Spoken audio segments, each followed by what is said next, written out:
드리겠습니다. 안녕하세요. 부산대학교에서 온 김지연입니다. 멀리서 오셨네요. 네, 저는 공부를 아주 잘하지는 않았지만 어렸을 때부터 나라에서 과학을 좋아하고 과학을 할 수 있게 지원을 많이 해주셔서 계속 연구를 할 수 있었습니다. 아주 어렸을 때는 영재원을 많이 다녔고요. 학부 때는 이공계 우수 장학금을 받으면서 대학을 다녔고, 그리고 최근에는 대통령 장학생으로 선정이 돼서 연구를 하고 있는데, 저는 아까 말씀드렸다시피 국영수를 아주 잘하는 학생은 아니었어요. 근데 다만 그냥 자연이 좋아서 지금 또 벼의 수정 과정을 연구를 하고 있습니다. 근데 지방에도 저처럼 관심 있는 분야에 대해서 아주 깊게 연구하는 연구자들이 많아요. 저뿐만 아니라 지원을 받지 못하는 학생들도 저보다 훨씬 더 깊은 과학적 탐구를 가지고 연구를 하는 사람들이 많은데, 해외 학회를 가보면 정말 저런 기자재 조금만 있으면은 나도 저기에 닿을 수 있겠다라고 하는 생각이 들 때가 정말 많습니다. 근데 사실 저희 학교에는 컴포칼이 없어요. 그래가지고 조금만 더 비싼 컴포칼이 있으면은 세포 내부를 보면서 연구를 정말 잘할 수 있을 것 같은데, 그렇게 지방에서 기초과학 분야에서 기자재를 조금만 더 지원을 많이 해주시면 할 수 있는 것들이 아직 생명과학 분야에는 정말 많거든요. 그런 부분을 좀 할 수 있게 대통령님께서 많은 지원해 주시면 감사하겠습니다. 이거 매우 일리 있는 지적인데요. 이게 그런 게 있을 것 같아요. 이게 다른 데는 얼마든지 있을 텐데 접근할 수가 없겠죠, 아마. 그래서 공공기관 또는 공공영역의 장비, 시설, 이런 일종 인프라 이런 것들은 개별 연구자들이 얼마든지 쓸 수 있게 지침을 만들든지 규정을 해주면 좋겠어요. 그 사실 거의 다 놀고 있을 건데.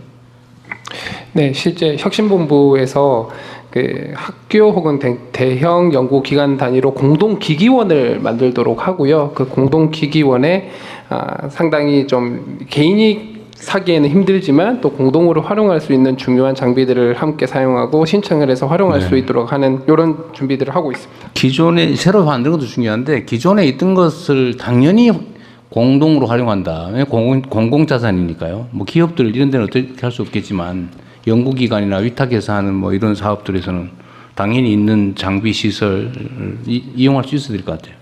그거 얘기 나온 김에 예를 들면 개별 연구 공모 이런 것도 당연히 있겠죠. 예.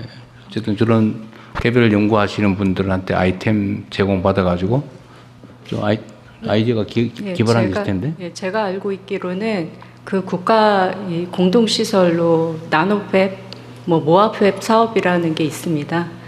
그래서 물론 그거는 이제 개인 연구자가 접근해서 신청을 하셔야 되는 거고, 연구 책임자가 이제 선정이라는 과정을 거쳐야 되기 때문에 모두가 혜택이 되진 않고 있는데, 그래도 지금 말씀하신 그런 부분들은 접근할 수 있는 게 전혀 없지는 않아서 좀 홍보가 더 돼야 될 것 같습니다. 그래서 우리 하정우 수석이 또 해야 될 일인데, 이런데 인공지능 검색 시스템이 필요하다고요. 그냥 물어보면 탁 찾아줘야지. 그거 자기가 찾으러 다녀야 됩니까? 예, 내가 이거 뭐 커터가 필요한데 이거 어디서 구할 수 있냐? 공짜로 쉽게 쓸 수 있는데 알려주라. 그럼 바로 착 알려줘야 되는 거 아니에요, 그죠? 예. 준비하겠습니다.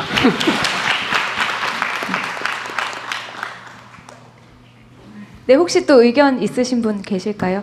제 반대편에 계신 안경 쓰신 선생님께 마이크 전해드리겠습니다. 네, 안녕하세요. 저는 한양대 백소연이라고 합니다. 어제 저녁까지 저희가 베이징대에 있는 인공지능 천재반, 튜링반을 방문하고 오늘 여기 참석하고 싶어서 새벽 비행기로 왔습니다. 그래서 오늘 발표해 주신 정책을 보니 저희도 뭐 못지않게 잘 될 수 있겠다는 희망도 좀 생겼는데요. 특히 이제 국가과학자 제도가 좀 굉장히 인상 깊었습니다. 그런데 그 구성의 내용을 제가 정확히 파악할 수는 없지만 한 가지 좀 드리고 싶은 말씀은 그 국가과학자 안에 청년과학자의 비중을 좀 늘려주셨으면 어떨까라는 생각이 있습니다. 그래서 국가과학자 안에 청년과학자를 많이 선정을 해주시면 사실 저희 지금 여기에 있는 세계에서 가장 똑똑하고 잠재력 풍부한 우리 인재들이 30년 뒤에 어떤 기대감보다는 당장 5년 뒤에 나도 저렇게 될 수 있다라고 생각을 해서 더 빨리 저희 과학계에 들어올 수 있을 것 같다라는 생각을 했습니다. 네, 이상입니다. 네, 이게 성공한 사람보다는 성공할 수 있는 사람을 격려하는 것도 중요하다. 그런 얘기죠. 근데 뭐 혹시 뭐 이쪽 준비하는 주최 측하고 짜고 하신 거 아니죠?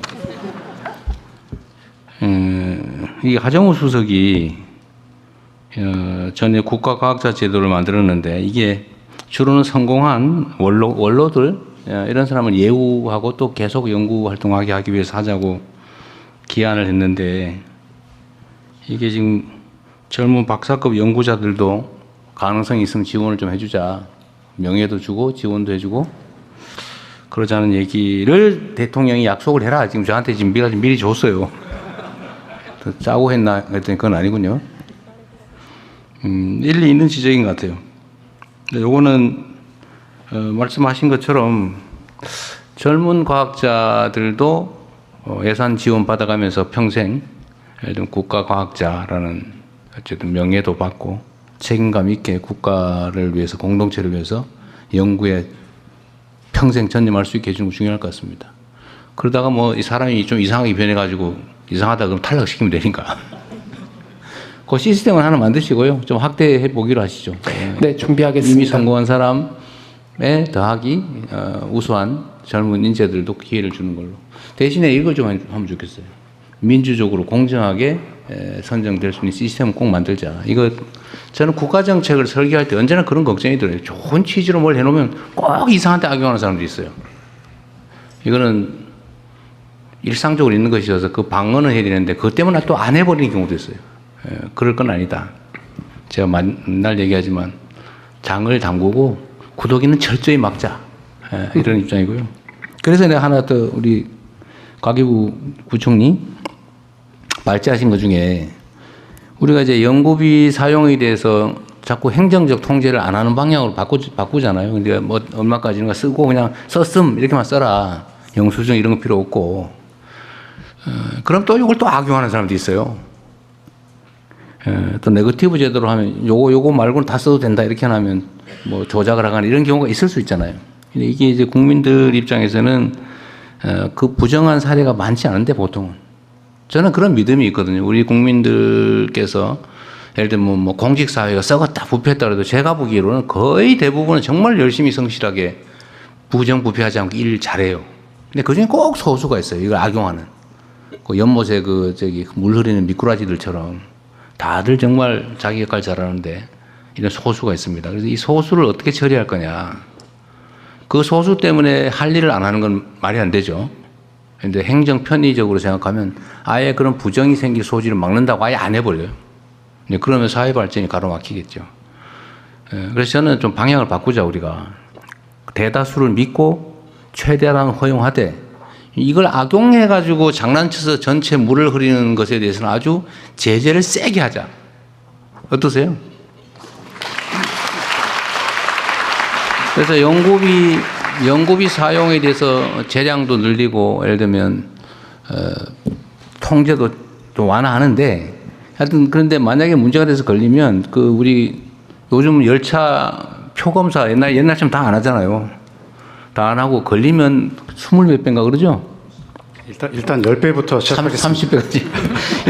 근데 연구비 부정 사용은 우리가 많이 풀어줄 건데 믿고. 근데 이걸 어겨가지고 물을 흐리는 경우는 10배 약한 것 같아요. 20, 30배. 30배. 네. 프로젝트 전체를 상한으로 최하 20, 30배. 이렇게 한번 검토 한번 해보시면 네. 괜찮겠죠? 너무 가혹하다고 욕하지 않을 거죠? 네. 네, 계속해서 의견 듣겠습니다.